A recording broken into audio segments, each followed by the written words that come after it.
Las tres Marías y una cuarta, y el marxismo no fue de un terrorista. Cuando yo analizo los fundamentos de lo que se podría conocer como el descubridor o el talón de Aquiles de un sistema económico, desde que nace con Ricardo Adam Smith, la telita de Abraham, la tela inglesa y el surgimiento del capitalismo, me doy cuenta que no solamente nos han enseñado mentiras, incluso los que están bajo el poder del programa de estudio del Estado, y que es lo que debe enseñársele al estudiante. Ahí nacen las primeras luchas de clase en el aula. Esto lo Ponce una vez, en la lucha de clase que hay entre lo que debe aprender el alumno, su maestro, que es el que lleva la enseñanza estatal, y el estudiante. En el salón de clase están las primeras luchas de clase. No sé quiénes lo niegan, mucha gente lo niega, pero aquí lo que queremos hablar hoy, antes de que empiecen el examen, porque después de todo viene el examen, se toman un cafecito, tinto, se toman una pequeña gaseosa o algo, o un agua de maíz, y respiran profundo y podemos empezar el examen. Pero antes quiero darle la clase de hoy, que tiene que ver con uno de mis libros, porque tiene el nombre de María, pero yo sé que existen varias Marías. Por ejemplo, existe María, de la cual nace la doctrina mariológica, que es la madre de Jesús. Pero existe una María que es la de Jorge Isaacs, el vallecaucano. Esta María de Jorge Isaacs ha sido traducida a muchos idiomas, muchos y grandiosos idiomas. La María de Jorge Isaacs. Y existe María, la el Falso Testamento de Robinson Ferreira. Pero también existe María, la hija de Rasputín. ¿Se están dando cuenta? Y esas Marías determinan, dos de ellas, la clase de hoy, y el azote del capitalismo, que es el marxismo, que no es ningún terrorista, fíjate tú. Vamos a ver esto a la luz de la literofilosofía. Tenemos entonces, no hay ningún estudiante nuevo, según ya entró el niño Laya, que es uno de los más avanzados. Por ahí hay un hijo de un esenio, porque es socialista, y hay hijo de un gnóstico, de un gran amigo mío, descendiente de Palestina, llamado Ibáñez.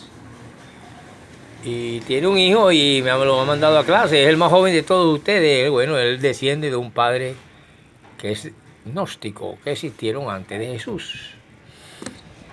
Pero vamos a ver qué tiene que ver Abraham y la nanita del corderito que quitaba el pecado.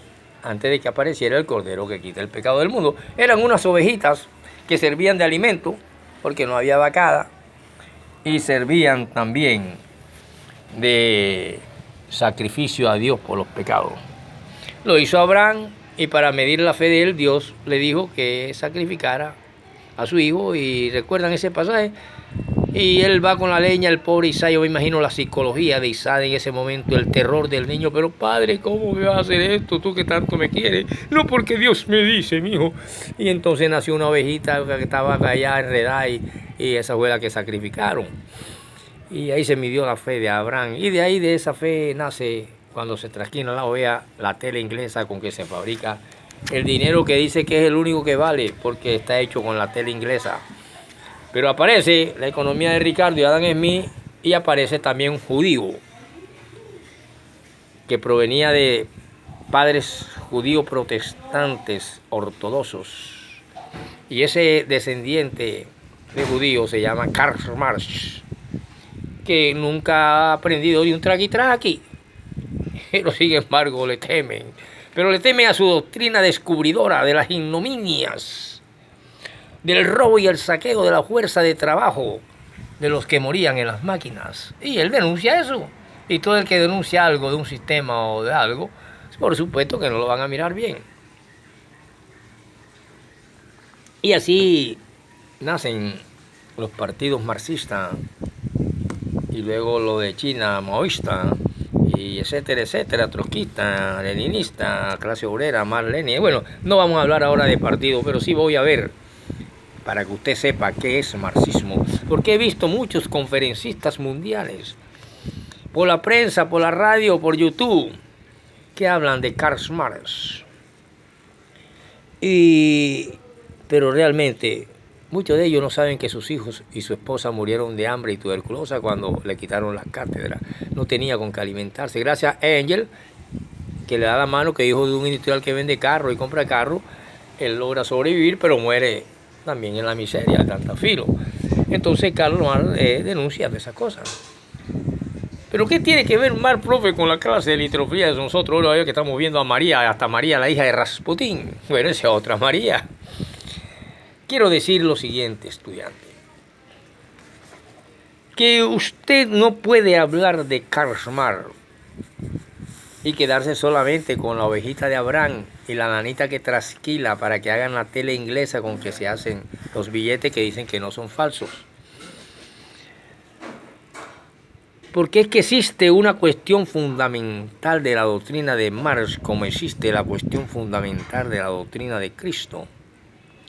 Y la cuestión fundamental de la doctrina de cualquiera de los hombres que han hecho doctrina que terminan en ismo, que significa doctrina de, y los que terminan en logía, que significa tratado y estudio de. Por ejemplo, psicología, tratado y estudio de la mente, de la psiquis. Tenemos entonces que analizar que hay muchas cosas que no parecen realmente oportuno observar. Y no son oportunas para observar por muchas cuestiones, pero a este respecto, y dirijo la observación a los miembros jóvenes del partido que quieran esgrimir y tocar las banderas del marxismo. Primero que todo es el terror del capitalismo. El enemigo, por lógica, defiende los intereses de los que precisamente vuelven ricos a los ricos. Y que no tiene nada que ver con que usted sea pobre, sea rico o no tenga para comprar medio pollo. Si vive en Cuba o no vive en Cuba, no tiene para comprar un pollo. Usted tiene su salario y si es policía o es buen volador y tiene para comprar 2 huevos, cómprelo. El Estado cumple con hacerle una compra para que no ande robando diciendo que está muriendo de hambre, como aquí en Colombia. No, yo robo porque no tengo trabajo. Eso no es excusa ante el Estado. Y teniendo eso en cuenta, cualquiera que utilice la bandera de su partido con esta doctrina, que no es posible llegar a ser uno comunista consciente o socialista consciente sin haber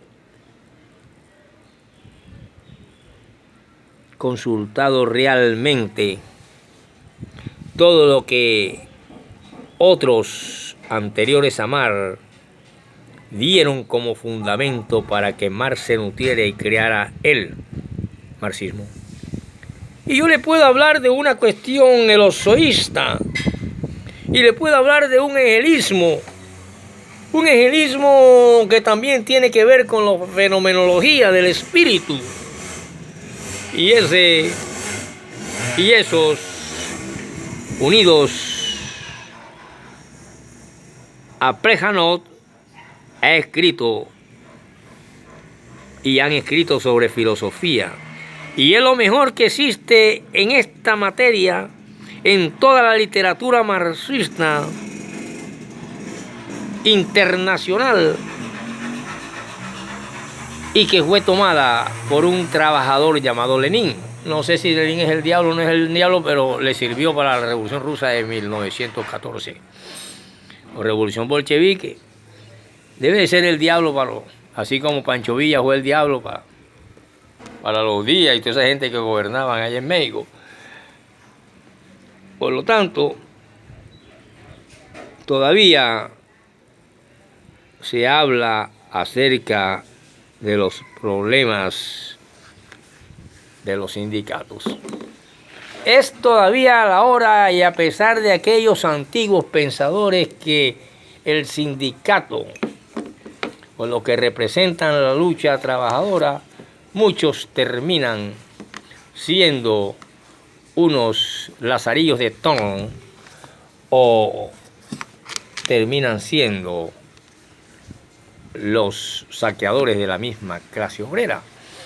Y no estoy criticando al sindicato, porque yo provengo de unos estudios que me dio la Confederación Socialista de Trabajadores de Colombia, y no estoy traicionando, sino que estoy diciendo a algunos sindicatos patronales.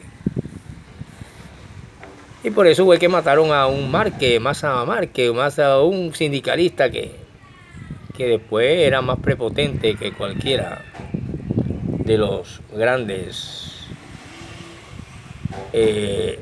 industriales y de los grandes magnates truncistas. Hoy en día diríamos, pues.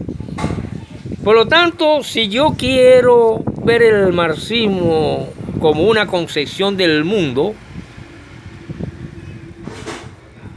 lo estoy haciendo con una brevedad, porque el materialismo contemporáneo representa intereses de un alto grado acerca de esta concepción del mundo, cuyos hombres habían sido ya, o cuyas teorías y prácticas habían sido ya postuladas y ejercidas en la antigua Helade. ¿Se acuerdan la antigua Helade? Por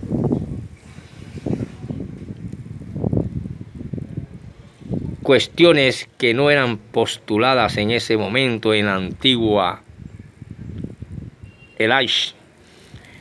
Por consiguiente,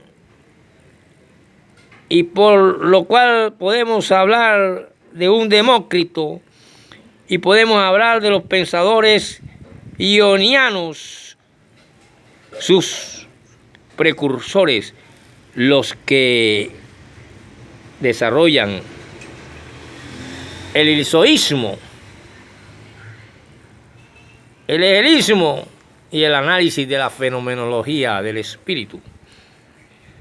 No es en efecto otra cosa que un anatema o un materialismo ingenuo. Y es ingenuo porque él es ingenuo a Carlos Marx y a su amigo Federico Engels, quienes pertenecen y a quienes pertenece el mérito principal de haber formulado y desarrollado los principios fundamentales del materialismo moderno y del materialismo histórico, y los aspectos históricos y económicos de esta concepción, lo que se designa ordinariamente con el nombre de materialismo histórico, así como el conjunto estrechamente ligado a este de la concepción sobre los problemas, el método, la estrategia de la economía política sobre el desarrollo económico de la sociedad en cualquier parte del mundo donde esté hostigando, saqueando, saboteando y robando lo que conocemos como el inmaculado Capitalismo que proviene de la telita de la ovejita que trasquilaba Abraham. Pero si ya yo quiero analizar a María para darle forma a este título, ya sabemos que existe María, la hija de Rasputín, María, la del Falso Testamento, y María, la hija de Ana y Joaquín. Y esta María Inmaculada no tiene nada que ver con la María del Falso Testamento, una anciana honrada, trabajadora, que un día quiso tener una casita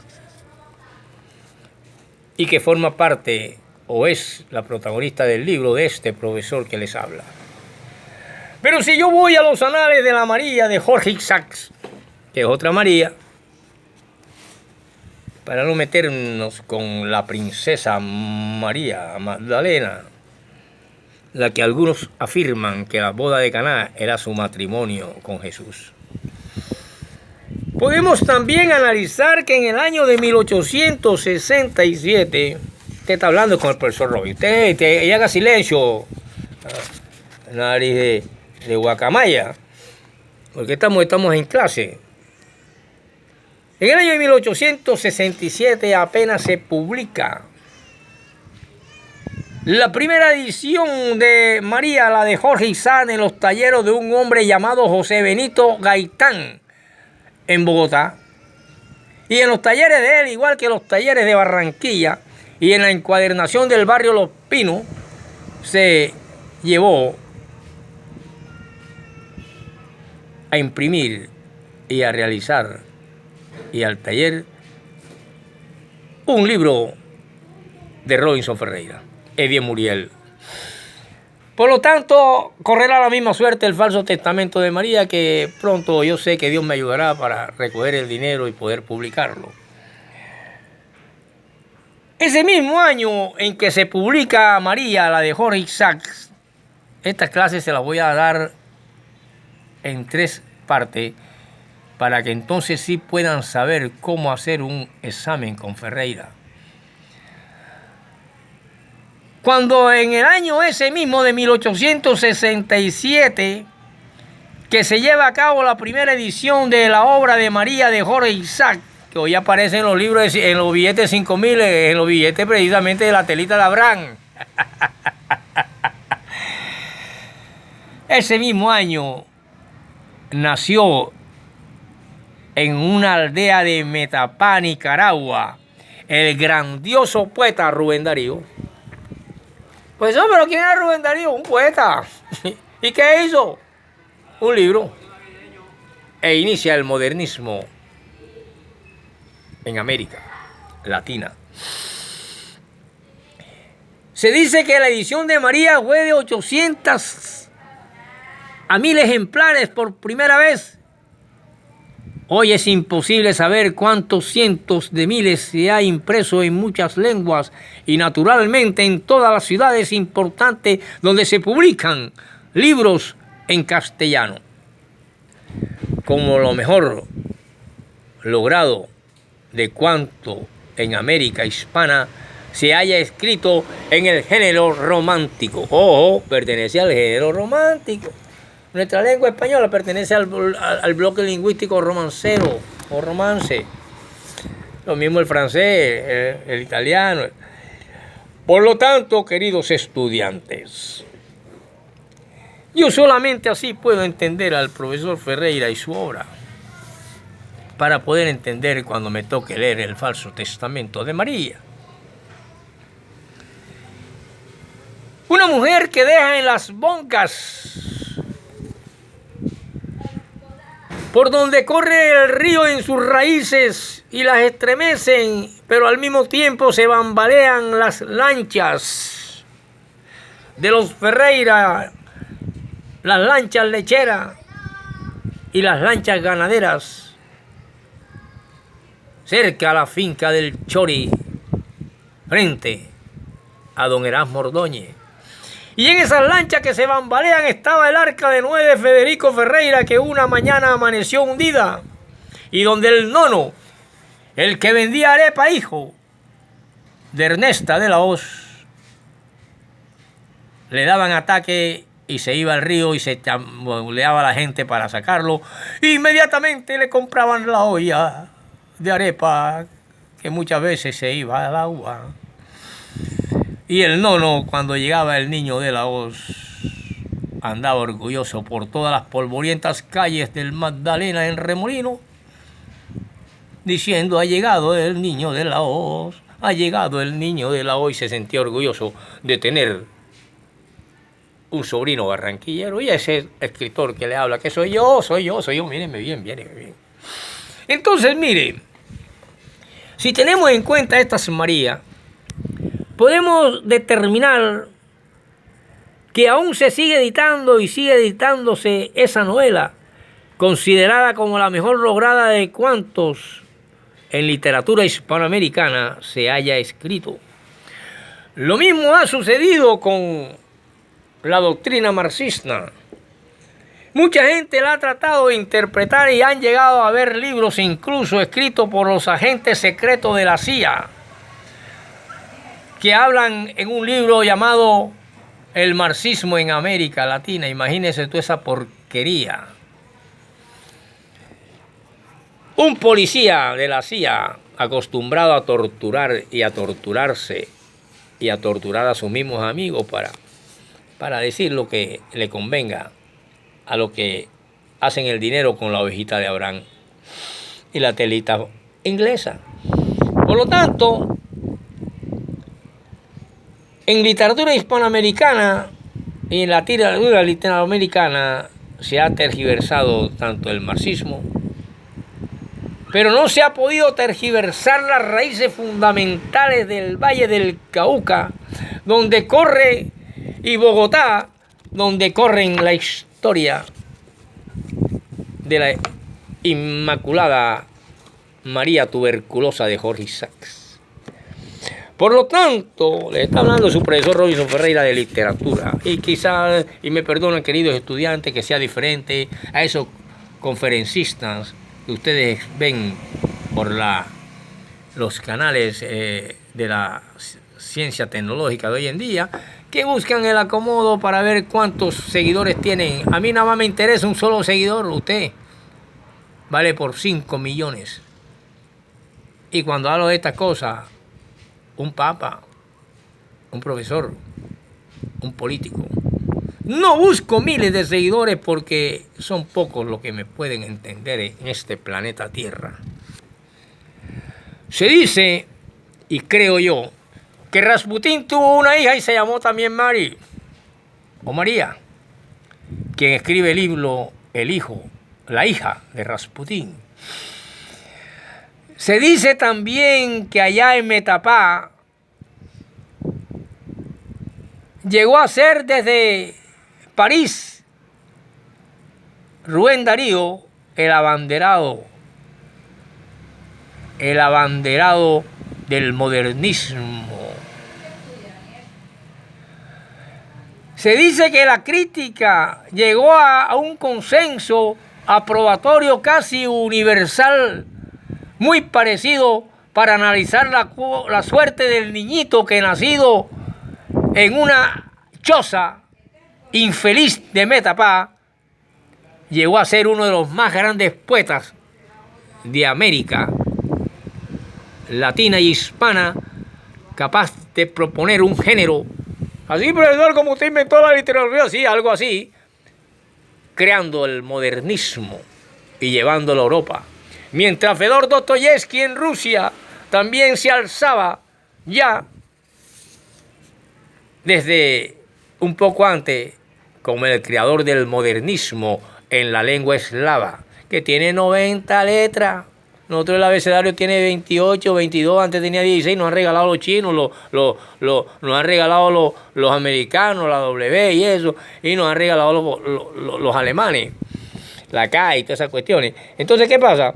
Tenemos ahí 28 letras, pero un niño ruso tiene en su cabeza, su abecedario, 90 letras.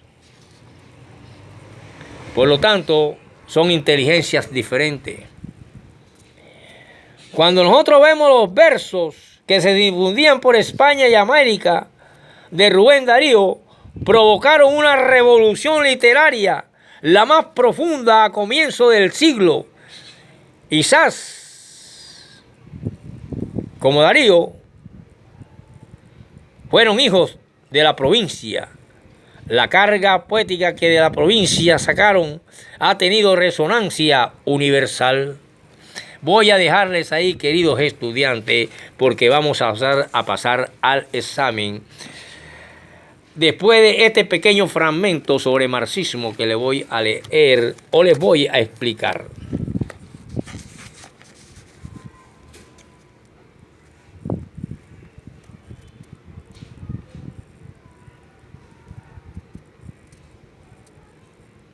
Se dice que la teología ha desempeñado en la Edad Media ramas ideológicas distintas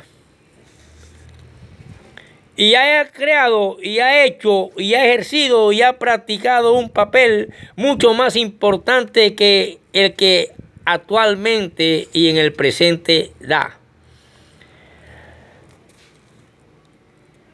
La danza era en la sociedad primitiva el arte más importante, en tanto que ahora está lejos de serlo.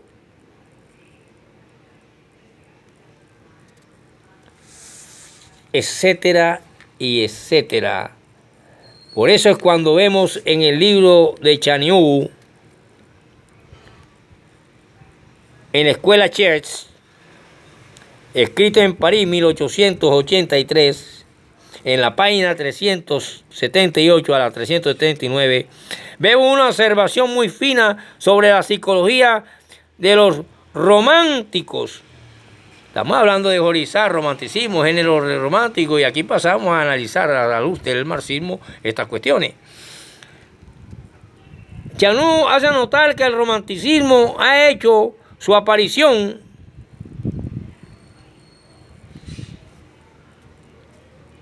al siguiente día de la revolución y del imperio en la literatura y en el arte.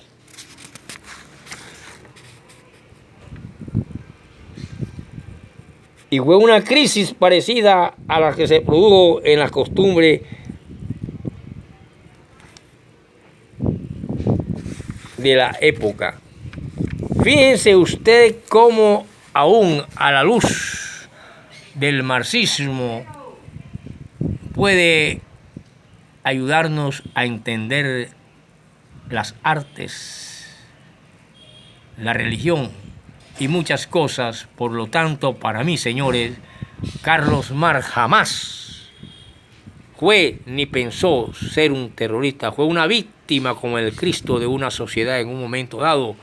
Pero al Cristo lo mataron con clavo y cruz, y a Carlos Marx lo mataron de hambre, a él, a sus 7 hijos y a su esposa, reduciéndolos a un sótano en Alemania.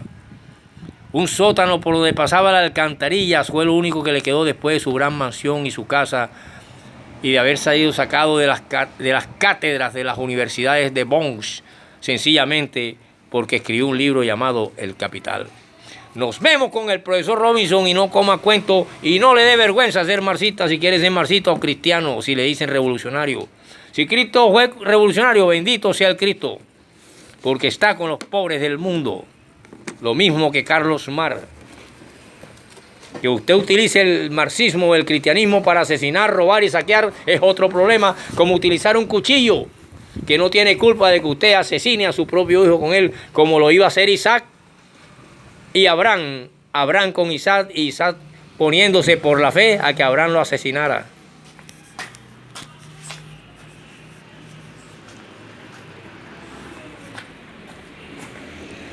Jodate eso ahí hoy.